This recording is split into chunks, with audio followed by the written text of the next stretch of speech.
السلام علیکم ورحمۃ اللہ وبرکاتہ۔ سورہ کوثر یعنی انا اعطینا کل کوثر، یہ سورت بڑی چھوٹی سی ہے، لیکن اللہ تبارک و تعالیٰ نے اس سورت کے اندر بڑے کمالات اور بڑے فضائل رکھے ہیں۔ اس سورت کو اللہ تبارک و تعالیٰ نے حضور اکرم صلی اللہ علیہ وسلم کو تسلی دینے کے لیے اور آپ کی شان اقدس میں اس سورت کو نازل فرمایا ہے۔ تو کیا کمالات ہیں اور کیا فضائل ہیں، اور اس سورت کا معمول بنانے سے ہماری زندگی میں کیا کیا تبدیلیاں آئے گی، ان تمام چیزوں کو سیکھنے کی اور سمجھنے کی اور عمل کرنے کی ضرور کوشش کریں گے انشاءاللہ۔ دیکھیں، اللہ کے نبی صلی اللہ علیہ وسلم کے بیٹے یا تو حضرت قاسم یا حضرت ابراہیم، ان دونوں میں سے کسی ایک کا بچپنے میں انتقال ہو گیا تھا۔ اس وقت عرب کے اندر جو ہے لوگوں نے اللہ کے نبی صلی اللہ علیہ وسلم کو تکلیف پہنچانے کے لیے اللہ کے نبی صلی اللہ علیہ وسلم کو ابتر کہنے لگے، یعنی یہ شخص مقطوع النسل ہے، نعوذ باللہ من ذالک، یعنی اللہ کے نبی صلی اللہ علیہ وسلم کو ستانے لگے اور آپ کو مقطوع النسل کہنے لگے کہ اب آپ کی کوئی نسل آگے نہیں بڑھے گی اور اب آپ کو کوئی یاد نہیں رکھے گا۔ یہ کفار اور مشرکین اور دشمنوں کی طرف سے طعن و تشنیع حضور اکرم صلی اللہ علیہ وسلم کو دی جاتی تھی۔ تو اللہ کے نبی صلی اللہ علیہ وسلم بڑے پریشان تھے، تو اللہ تبارک و تعالیٰ نے جو ہے دشمنوں کا منہ بند کرنے کے لیے یہ آیت کریمہ نازل فرمائی،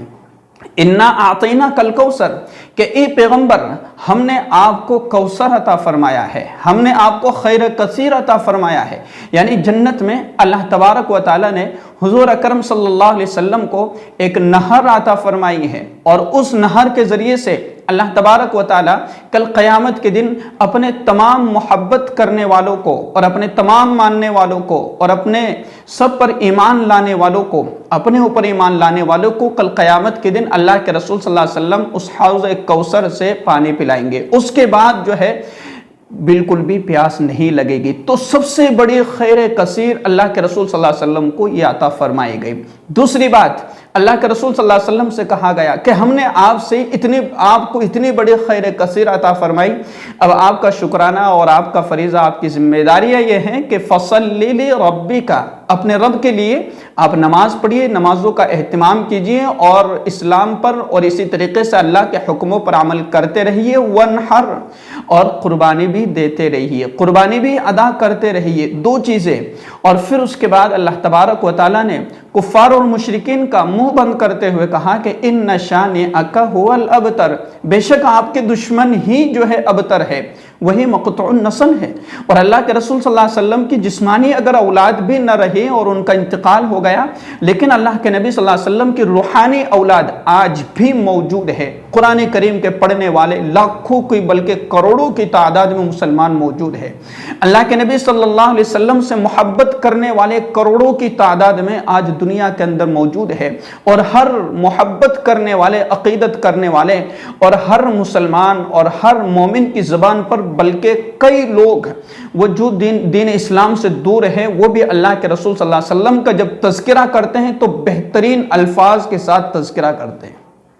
تو یہ جو اللہ اور اس کے رسول پر ایمان رکھتے ہیں وہ اللہ کے رسول صلی اللہ علیہ وسلم کی روحانی اولاد ہیں، اور آج بھی اللہ کے نبی صلی اللہ علیہ وسلم کا تذکرہ خیر کے ساتھ کرتے ہیں، حضور پر درود پڑھ کر کے بھیجتے ہیں، حضور کے لیے جو ہے دعائیں کرتے ہیں۔ تو یہ اللہ کے رسول صلی اللہ علیہ وسلم کی روحانی اولاد ہے جو آج بھی اپنے نبی کو یاد کر رہی ہے، جبکہ طعنہ دینے والے اور مشرک اور کفار کہ جو اللہ کے رسول صلی اللہ علیہ وسلم کو طعنہ دے کر کے ستاتے تھے اور آپ کی شان میں گستاخی کرتے تھے، آج ان کا کوئی نام لیوا نہیں ہے، اور اگر تاریخی کتابوں میں اگر ان کا نام بھی ہے